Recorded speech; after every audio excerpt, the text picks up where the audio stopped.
Bonsoir tout le monde. Comme vous le savez, bientôt ce sera la rentrée. Et si vous êtes intéressé par l'histoire, alors cette vidéo est faite pour vous. Aujourd'hui, on va parler de certains événements qui se sont déroulés dans l'histoire. On va commencer avec le Haut Moyen-Âge et on va la terminer avec les crises religieuses.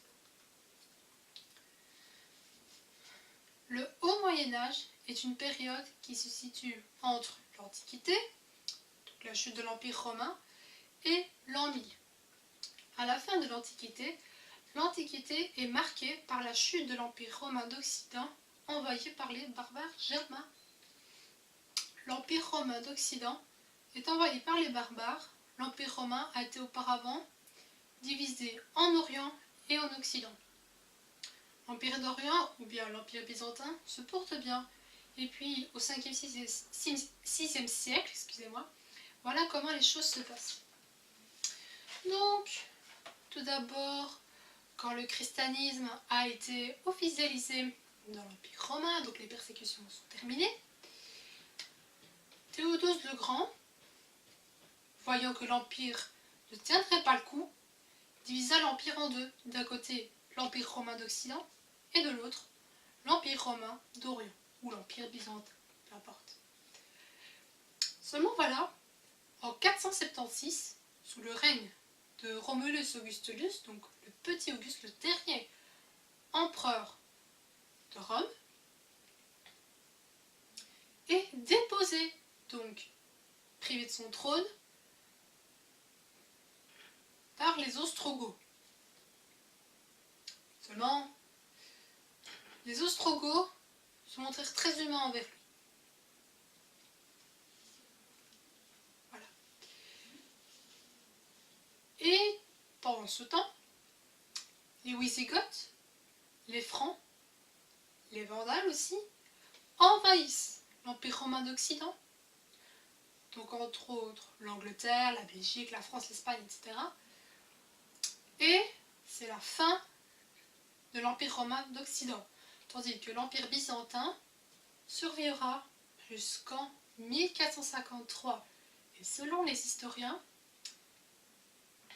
le Moyen-Âge s'est achevé par la chute de l'Empire romain d'Orient. Pour d'autres, ça s'est achevé en 1492 par la découverte des Amériques par Christophe Colomb. Mais on aura l'occasion d'y revenir.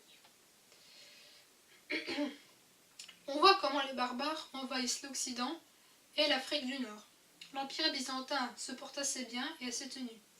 Les choses évoluent, et puis vers 800, dans les tribus germaniques, il y en a une qui va prendre le dessus, ce sont les Francs, avec Clovis, donc les Mérovées, d'où la période mérovingienne, et Charlemagne, qui va instaurer la période carolingienne.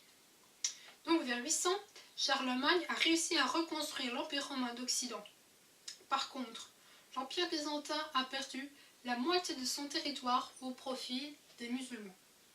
Donc les musulmans, après la mort de Mahomet, commencent à ronger un petit peu l'Empire byzantin. Mais cependant, Constantinople ne tombera entre leurs mains qu'en 1453. Parce que avant 1453, ils n'y sont pas parvenus. En 622, c'est une date considérée comme le début de l'islam. Il y a une nouvelle religion qui apparaît à la Mecque, donc qui se trouve en Arabie Saoudite. Mahomet reçoit une révélation de l'ange Gabriel qui lui dit « Tu vas t'occuper de créer une nouvelle religion autour d'Allah ». Il essaie de convertir, de convaincre ses concitoyens d'adhérer à cette religion, et ça ne va pas. Donc, les habitants de la Mecque sont contre cette nouvelle religion que Mahomet essaie de prêcher. Mahomet va quitter la Mecque et se retirer pour réfléchir à tout ça pour mieux construire sa religion. Il va fuir en 622 et on appelle ça la fuite. En arabe, l'hégire. C'est considéré comme le point de départ de l'ère musulmane. Pour les musulmans, l'an 1, c'est en 622. À partir de là, il va à Médine. Et puis après un certain temps, il revient à la Mecque. Donc, s'il va à Médine, c'est parce qu'il est accueilli par une population plutôt favorable à l'islam. L'islam veut dire soumission à Dieu. Et Mahomet, en compagnie de ses nouveaux alliés, va envahir la Mecque, la soumettre et vider la fameuse pierre noire de ses idoles, qui se situe aujourd'hui à la Mecque. Mais attention, la Mecque est réservée aux musulmans. Ils convainquent alors tout le monde, ils vont se convertir à l'islam. Et le but de l'islam, c'est de convertir tout le monde.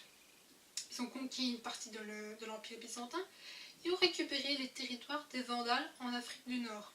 Ils ont passé le détroit de Gibraltar, entre l'Espagne et le Maroc, remonté l'Espagne, traversé les Pyrénées, et puis entrent en France jusqu'à Poitiers, et ils vont être arrêtés par Charles Martel. À ce moment-là, après la mort de Clovis et le règne des rois fainéants, le royaume franc est attaqué de toutes parts. Par les Vikings, par les Maillards et par les musulmans. En Occident, on les appelait les Sarrasins. Donc les musulmans vont tenter d'envahir la France, et tout d'abord, ils remportent quelques succès, mais Charles Martel, qui est un fameux stratège, parvient à stopper les musulmans à Poitiers. Et c'est ce moment-là qu'un peintre avait choisi pour immortaliser cet événement. Ils vont aller jusqu'en Inde et les conquêtes musulmanes sont énormes. Et oui, vous souvenez-vous des chiffres que les musulmans ont apportés d'Inde? Et bien, on les appelle par erreur les chiffres arabes. En réalité, ce sont des chiffres hindous. Parce que ce sont les hindous qui détenaient le secret de ces chiffres, donc le chiffre 0. Hein. Les musulmans ont trouvé ça intéressant parce qu'ils sont très forts en mathématiques et ont décidé d'en prendre quelques-uns et d'en apporter en Occident, parce qu'en Occident, avant, on écrivait avec des chiffres romains. Vers 800, l'empire de Charlemagne s'est regroupé autour de la tribu des Francs. Charlemagne va se retrouver avec un gros empire, sauf l'Espagne qui est occupée par les musulmans. À cause du grand territoire qui est difficile à contrôler, des peuples vont envahir cet empire carolingien. Ceux qui viennent du nord, les Vikings, ils vont arriver jusque Paris et qui sont effrayants. Effectivement, comme je vous l'ai dit, l'empire de Charlemagne est très très grand, mais comme il est difficile à contrôler, il est attaqué par trois peuples, comme je vous l'ai dit, les musulmans d'un côté, les Maillards de l'autre et les Vikings au nord. Dès que les Vikings débarquent, c'est la terreur. Et ils ne font pas de quartier quand ils envahissent la France. Il devient une telle calamité que le roi décide de leur donner la Normandie, c'est pour ça qu'on appelait les Vikings les Normands. Voilà. À l'est, un autre peuple qui va semer la terreur lui aussi, les Maillards, donc les Hongrois, ils vont circuler sur des champs. Au sud, les Sarrasins, c'est comme ça qu'on appelait les musulmans, qui vont harceler et essayer d'attaquer l'empire carolingien. L'empire est déstabilisé à cause des envahisseurs, donc Vikings, Hongrois et Sarrasins, difficulté à contrôler le territoire et querelle dans la succession. Les trois petits-fils Charlemagne ne s'entendent pas et partagent le territoire en trois, c'est le fameux traité de Verdun, signé en 843. La partie occidentale, la France va à l'aîné, et la partie orientale, l'Allemagne va au cadet. Et forcément le Benjamin, il reçoit la Belgique. Les deux héritiers vont s'entendre, donc Louis le Germanique et Charles le Chauve, pour voler le territoire de leur frère qui coinçait entre les deux, qui s'étend de la mer du Nord jusqu'à l'Italie.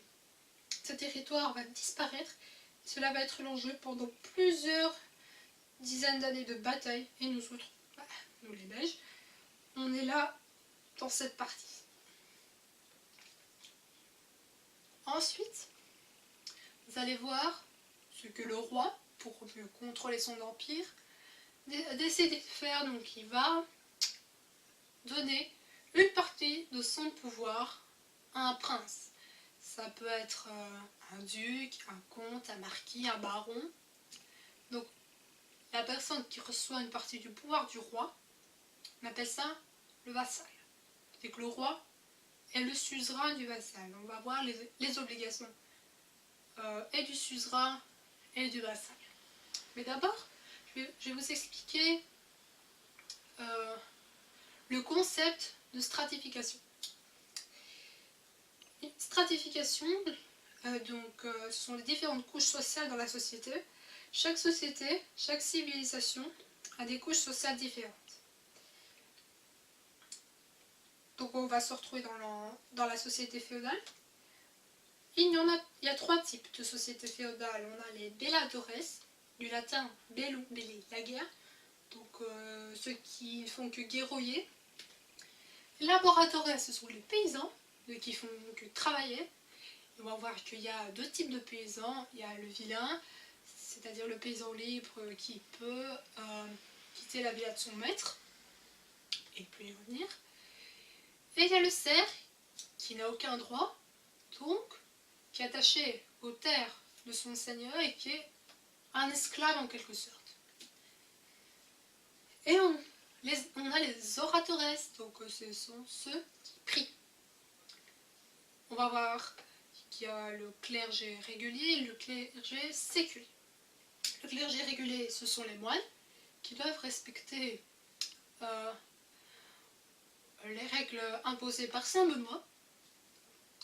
Et le clergé séculier, ce sont les curés, les évêques, etc., qui sont plus proches de la population.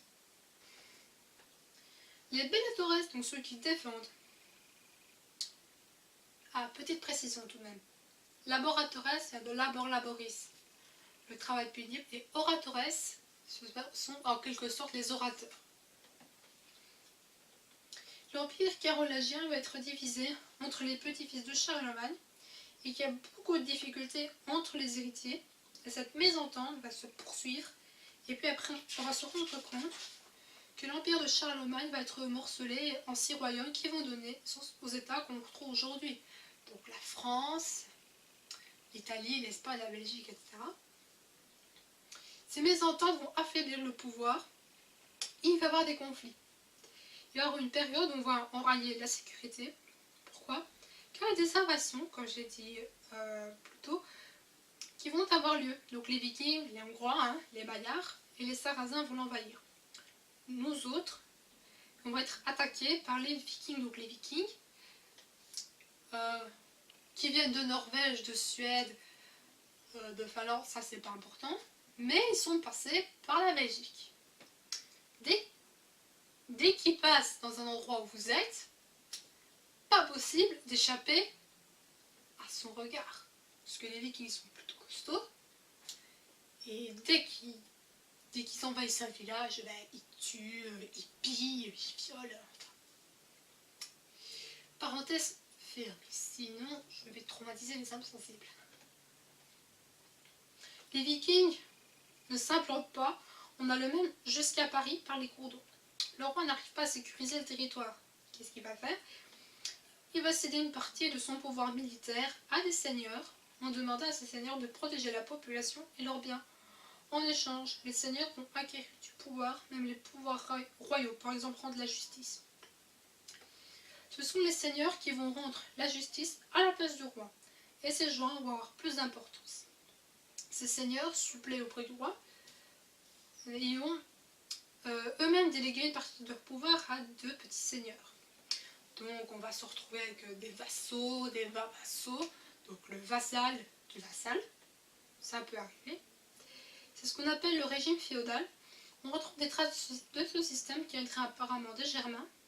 Quand les Germains nous ont envahis et qu'ils mettent fin à l'Empire romain d'Occident, ils ont toute une série de coutumes. Le fait qu'un seigneur plus âgé va prendre sous sa protection des hommes plus jeunes. Et donc il va avoir une garde rapprochée, c'est une coutume qui provient des Germains. Elle va subsister et va exister, va être reprise par les Carolingiens quand le roi se trouve démuni face à ces invasions.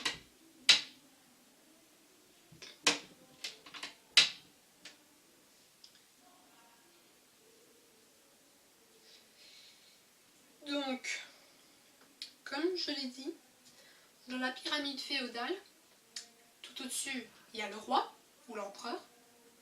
En dessous, il y a des princes, donc plus exactement des seigneurs, donc des seigneurs plus âgés et qui ont de l'expérience.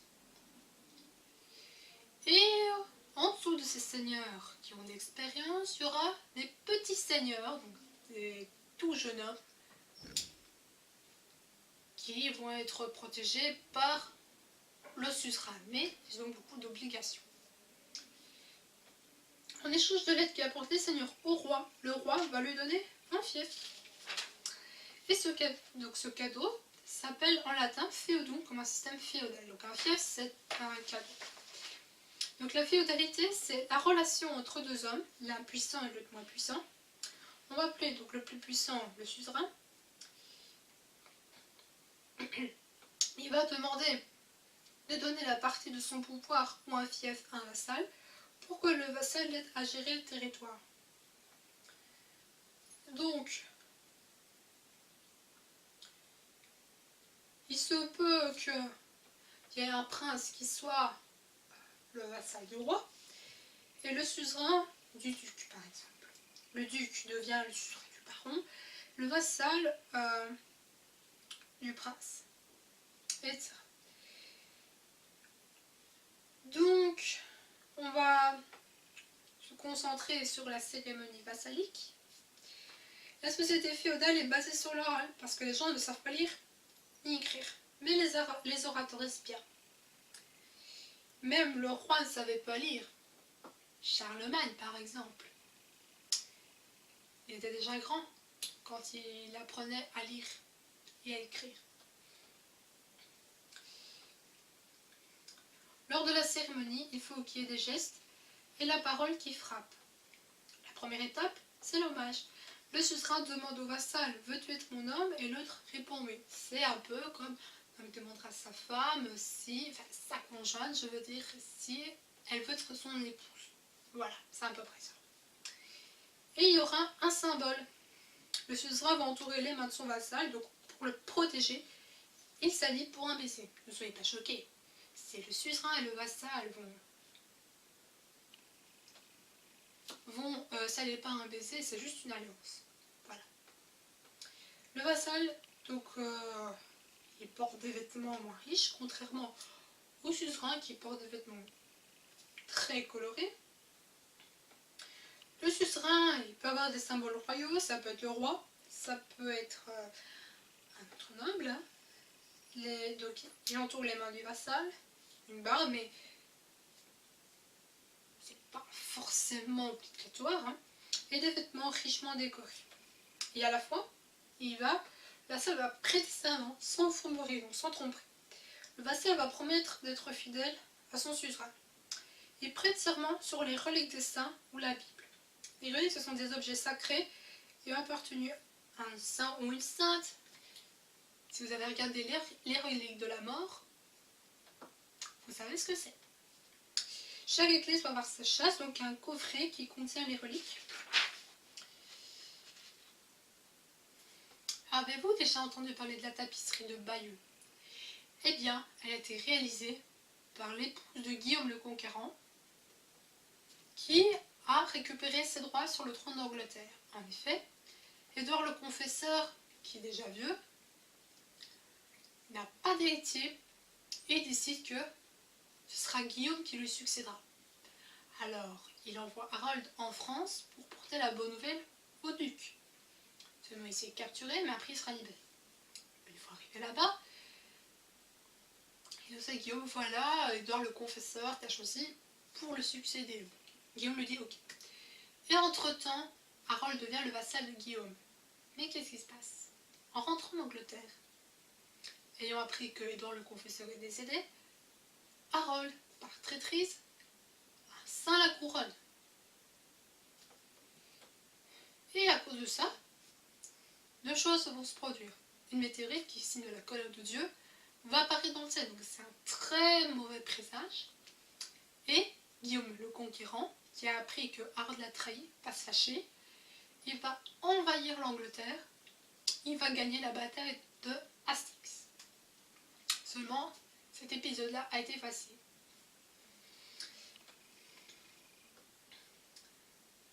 Donc, il y a un fameux épisode sur la tapisserie de Bayeux, quand Harold prête serment. On voit le suzerain, c'est Guillaume, qui a assis son épée, à droite, le vassal qui prête serment sur la Bible et les reliques des saints. À sa gauche, il y a la Bible, et à sa droite, les reliques. Donc l'investiture, le suzerain donne un fief à son vassal. Ça peut être une motte d'herbe, une motte de terre, une branche, un rameau, un gant, un étendard, une épée, un glaive, une lance, un couteau ou bien un bâton. Donc ça peut être des terres, des redevances sur des terres, des fonctions politiques, militaires, administratives, des fonctions politiques, bien militaires, un commandement, droit de rendre la justice. Donc, voilà, on va voir les différentes obligations du suzerain et du vassal. Quand vous avez un texte, il faut chercher d'après le texte les informations utiles, pas celles qui n'ont rien à voir avec le contexte. Les obligations du suzerain, c'est de protéger son vassal, justice rendue par le suzerain, donc le vassal doit recourir à son suzerain en cas d'urgence. Si vous connaissez la fameuse tragédie de Shakespeare, Roméo et Juliette, à un moment donné, le père de Juliette et le père de Roméo font appel à leur suzerain suite à un double meurtre. Voilà. Et le suzerain doit donner un cadeau à son vassal, donc à un fief. Et les obligations du vassal, le vassal n'a pas le droit de nuire à son seigneur, sinon ça s'appelle une félonie. Je vous conseille de lire le roman de Méroul, Tristan et Iseult, qui ont enduré les injustices des barons félons qui ont été infidèles à leur suzerain. Faire partie de l'armée, conseiller son seigneur, aide financière, donc mariage de la fille aînée, adoubement du fils aîné, donc cérémonie pour être chevalier, une rançon si jamais le seigneur se fait capturer, et départ en croisade. La chevalerie, donc ce sont des guerriers d'élite qui montent à cheval. Pour devenir chevalier, c'est toute une éducation. Dès le plus jeune âge, donc le garçon, il va recevoir une éducation pour devenir chevalier. D'abord, il va être éduqué par sa maman et par certaines domestiques féminines, des bonnes, des servantes, des femmes de chambre, et ainsi de suite. Et à partir de 7-8 ans, on l'enlève à sa mère pour le placer chez un seigneur en apprentissage pour qu'il soit écuyer, pour qu'il doit s'occuper du cheval. Il doit aussi entretenir les armes du seigneur. Et le seigneur va lui donner des cours. Il va lui apprendre à manier les armes, qu'il soit bien costaud. Le jour, il va revêtir une cuirasse qui fait 20, 30, allant jusqu'à 40 kg parfois. Vous imaginez? C'est très très lourd, alors il faut être très sportif. Il va lui faire mener une vie robuste. Il apprend à courir, franchir les fossés d'un bond, comme un entraînement militaire, mais aussi un entraînement culturel et intellectuel. La poésie, les valeurs morales, la loyauté, le respect du plus faible, le respect de la femme, protéger la veuve et l'orphelin et détester la féminine. Aussi, l'honneur va être mis en avant. Quand il a acquis toutes ces valeurs, il va pouvoir rentrer en chevalerie. On va organiser une grande cérémonie en l'honneur du futur chevalier. Lors du grand fête, le chevalier va avoir son cheval, ses armes, et va être adoubé.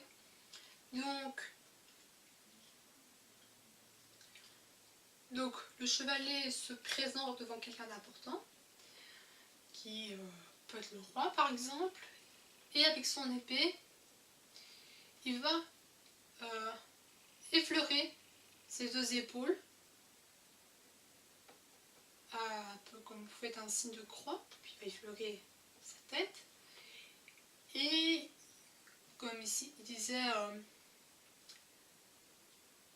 au nom de Saint Georges, au nom de Sainte Marie, je te fais chevalier. Ça va se passer la même chose pour les croisés. Donc le chevalier va se mettre à genoux et va être fait chevalier. Quelles sont ses activités? Donc il va participer à un tournoi, ce sont des jeux dangereux, pour gagner le cœur d'une belle demoiselle. Si vous avez lu des romans, on voit la jeune fille qui attend son chevalier. Bien, en fait, c'est tout à fait ça. Le chevalier doit se montrer courageux pour prouver qu'il peut sauver les demoiselles en détresse. Voilà, mais les chevaliers, c'était pas la même chose que ceux qui ont nourri notre imagination. Voilà. Ils vont organiser des combats, jouer à la guerre, et quand ils font pas de tournoi, ils vont chasser. Et ils courtisent une belle dame, une dame mariée. Il y a une activité qu'on appelle l'amour courtois. Le chevalier n'a pas le droit de tromper son suzerain. Il va y avoir une image de l'homme galant, un idéal chevaleresque. Tous les chevaliers ne sont pas nobles, mais par après, les nobles se proclament chevaliers. Alors, les nobles qui se proclament chevaliers, ils font référence à des idéaux chevaleresques et faire partie de la classe dominante. Alors tout d'abord, avant d'être fait chevalier, l'adolescent doit d'abord se laver de ses péchés et ensuite il est richement vêtu, une chemise de lin, une robe de drap d'or, etc. Et il a une escorte de damoiseaux qui veulent être chevaliers aussi. Quand on parle du comte d'Anjou, selon un document, il reçoit le titre de gendre royal. Donc il va recevoir ses armes et son cheval, vêtu d'un aume et d'un haubert. Et le roi va assister à la fête. Il va aussi revêtir une cotte de maille. La cotte de maille qui vient des Gaulois, ça va le protéger. Et vu qu'il est protégé, aucune lance ne peut l'atteindre. Donc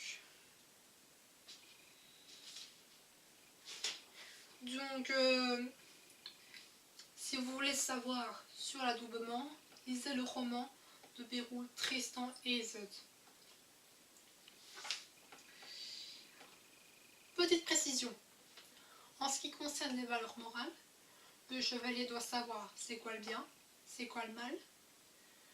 Il doit protéger la veuve et l'orphelin parce qu'ils étaient méprisés par la société, protéger les plus faibles et évidemment, s'il voit quelque chose qui ne va pas, par exemple des méchants qui essaient d'empêcher un curé d'exercer son ministère ou bien un seigneur qui s'est montré injuste envers un paysan, eh bien le chevalier intervient, mais sans trop de violence. Dire voilà, vous ne pouvez pas maltraiter votre paysan, laissez-le tranquille.